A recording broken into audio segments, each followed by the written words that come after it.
Welcome to Expert Second Opinion. Investigators discuss the optimal management of HER2-positive gastrointestinal cancers. This is medical oncologist Dr. Neil Love, bringing you excerpts from a CME meeting we held on Thursday, January 8th, 2026 in San Francisco during the Gastrointestinal Cancer Symposium being held during that time.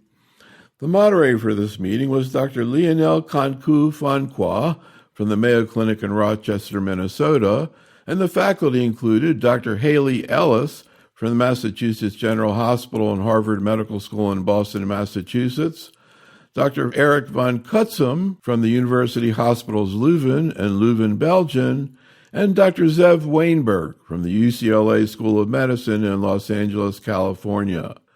Dr. Ellis began the meeting with a presentation on HER2-positive biliary tract cancers, followed by Dr. Wainberg, who commented on HER2-positive gastroesophageal cancers, and finally Professor Van Cutsem, who talked about HER2-positive colorectal cancer.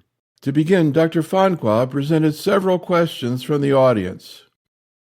Before we move on to the cases for colorectal cancer, I'm going to go back to gastroesophageal for a little bit. We had a couple of online questions that should be quick ones, maybe for Zev. Assuming zanidatamab gets approved, in what patients are you using it, with or without tislelizumab? I think ultimately it probably will be utilized with tislelizumab, and you do have a compelling median overall survival advantage, at least compared to the control arm. Again, I'm looking forward to seeing the C versus B comparison, but on the basis of what we saw today, I'd certainly be comfortable with that regimen.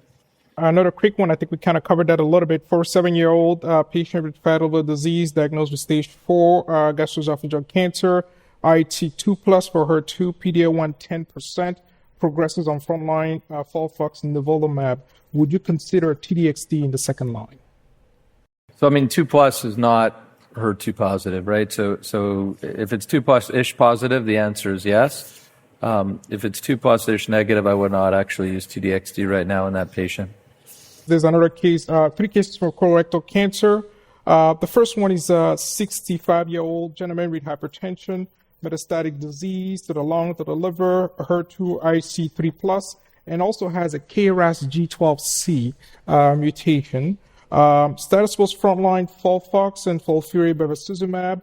Next step for this patient, TDXD or KRAS-directed therapy?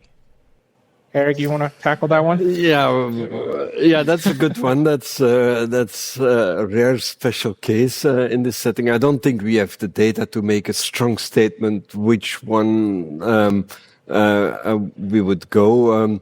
We in Europe, we don't have the KRAS inhibitors approved, so we would go rather for HER2 targeted therapy if they would be available. The KRAS targeted therapies.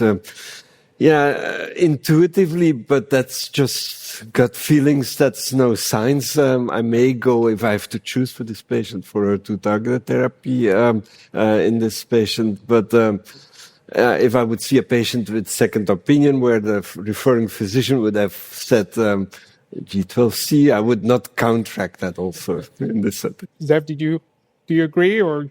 I think, we do have the KRAS G12C inhibitors approved with EGFR in this country, right? So I think we have the advantage of having that. First of all, it's pretty rare because, as you heard from Eric, they're almost mutually exclusive, these KRAS mutations and true HER2-positive colon cancer. So that's a pretty lucky fellow. I would probably, veer a little more towards the KRAS because I feel like that's pretty nice, durable data that's been demonstrated both with adagrasib, cetuximab, and with sotorasib, panitumumab. But, then I'd follow later with HER2 targeted therapy or, with TDXD later. Right. But definitely rare. I also would not disagree with Dr. Van Cutsem's recommendation if I saw the patient second. Maybe the next one, Dr. Ellis, if you want to tackle this one. This is a 60-year-old female with metastatic colorectal cancer, HER2 IC3+, on initial biopsy, HER2 amplification and NGS. Treated with tucatinib pertuzumab, progression.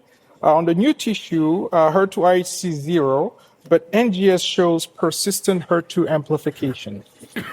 So I guess how should one approach a case where there's persistent amplification and a ctDNA but loss of expression in the tissue? Yeah, this is a tough case, and certainly I would sort of use the actual copy number to probably inform that decision making a lot. Certainly the copy number amplifications that are seen in gastroesophageal cancer can be significantly high due to all those chromosomal shifts that are seen. I would be probably a little bit hesitant to use sort of a HER2 targeted regimen in a HER2 low copy number IHC 0 situation, but I think the copy number would probably make a difference.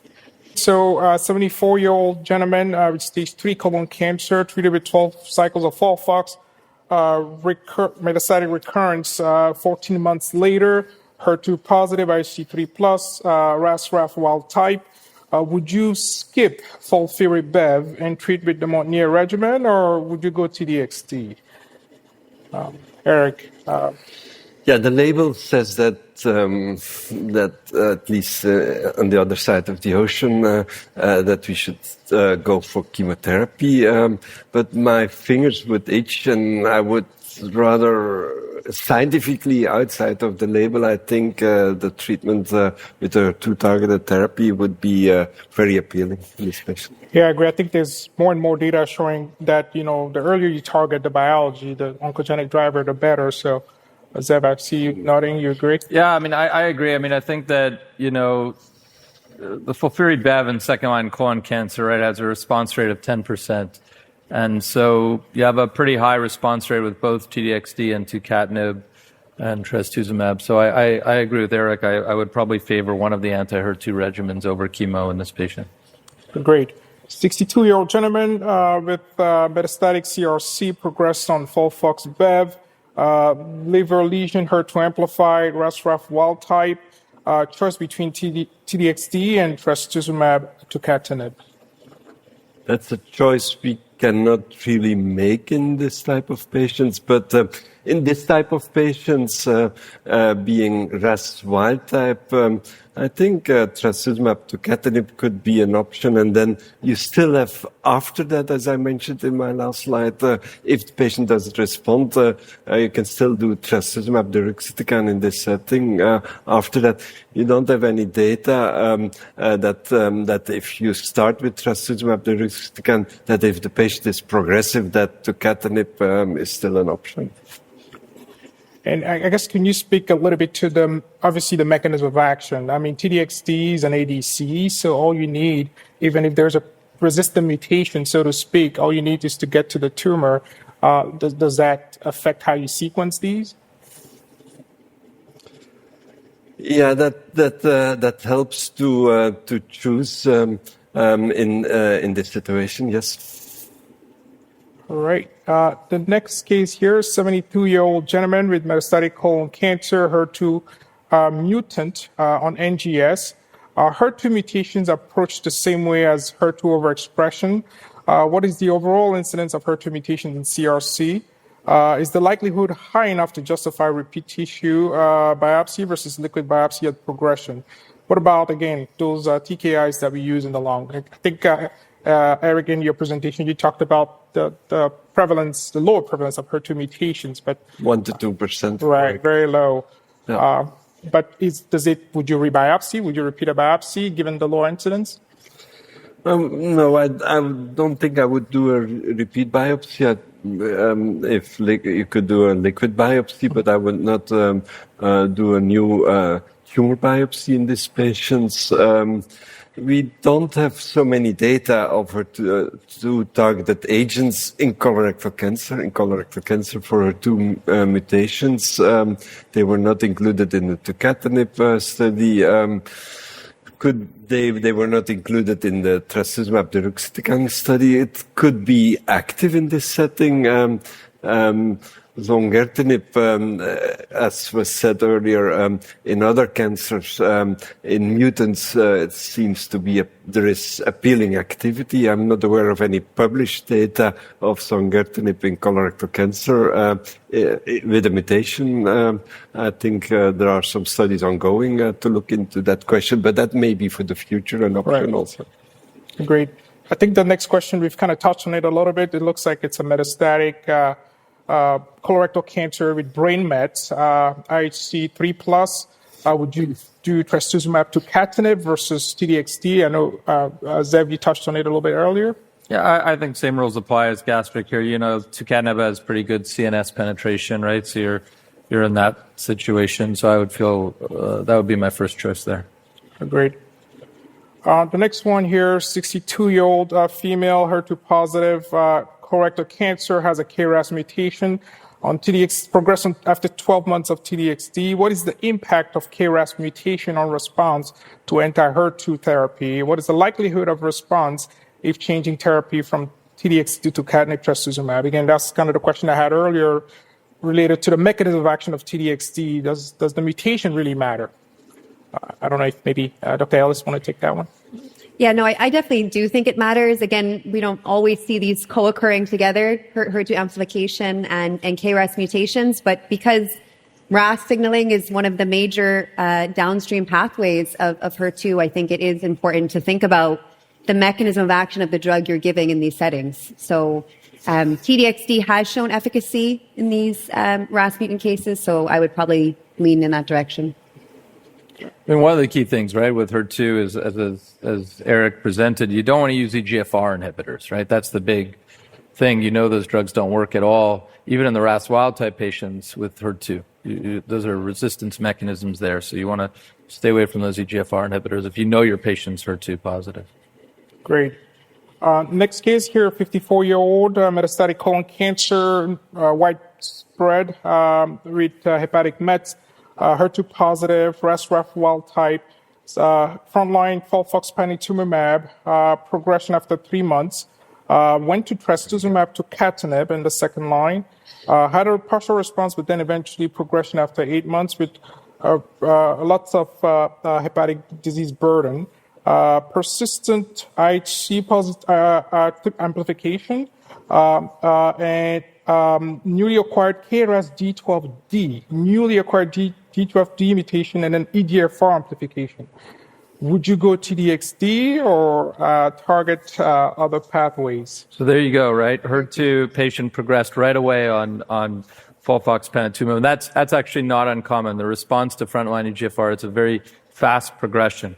And Raghav at MD Anderson has shown that about 10 years ago. And so I really think here, you know, this is a acquired mutation probably, which is not uncommon, happens.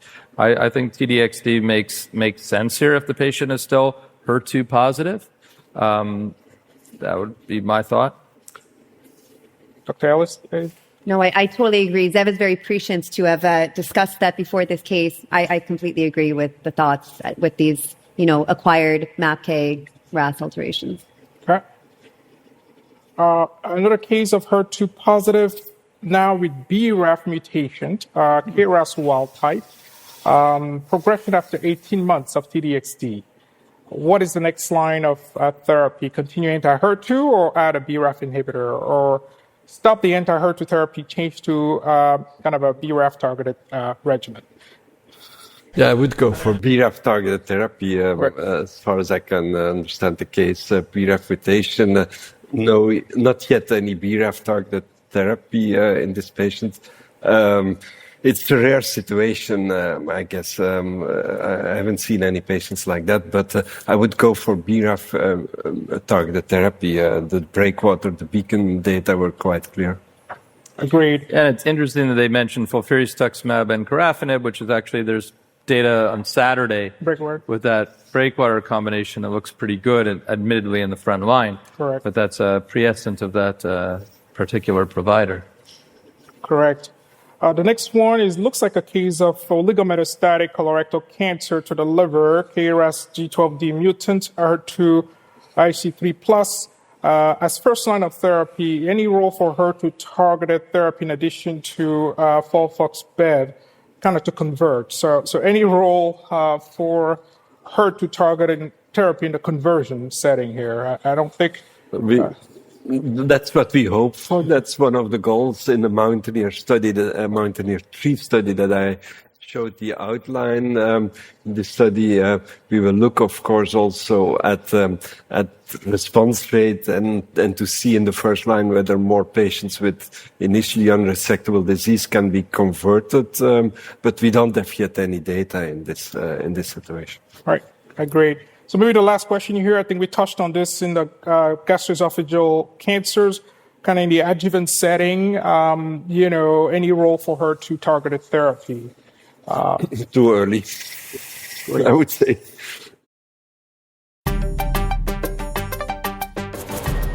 This concludes our program.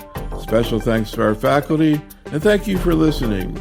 This is Dr. Neil Love for Expert Second Opinion, Management of HER2-positive Gastrointestinal Cancers.